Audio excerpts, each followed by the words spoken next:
खोलत हुई। अरे तब रिश्ता का मेरे घर का बोला। अच्छा तब मोरो छोटी से छोटा रिश्ता ऐसे अना तो मैं कहीं ना देखा ना तमर मन ऐसे लगत है कैसे क्या बता दो तो मैं कहीं मले अफरत जी सही कैसे मैं जाना था कैसे तो मैं इतना सुंदर है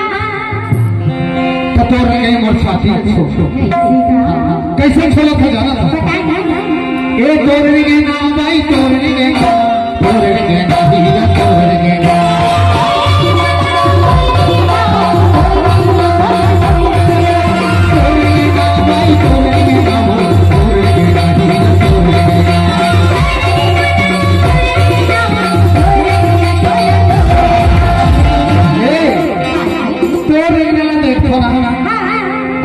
पगला के सही देखना या कैसे रहना है तो अरे तोरने के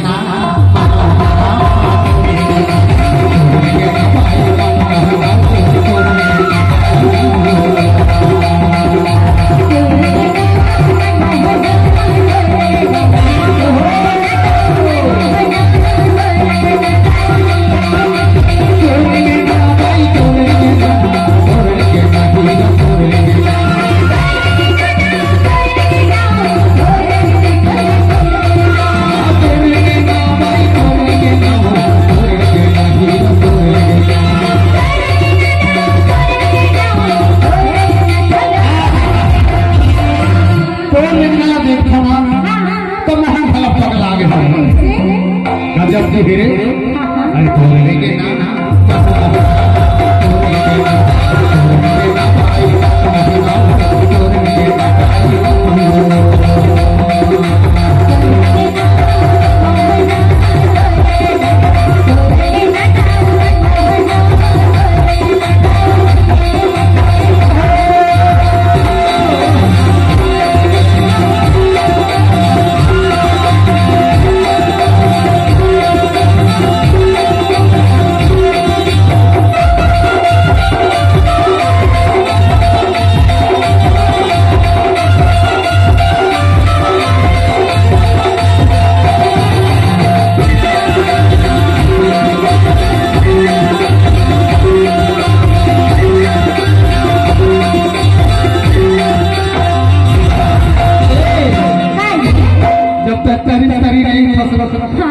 तो मोर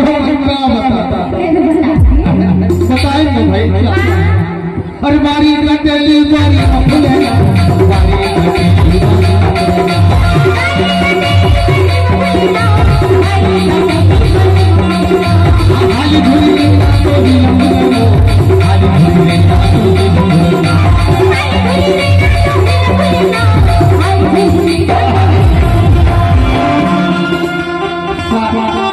शायद ही तो देख के सब पूरा मन पगला गए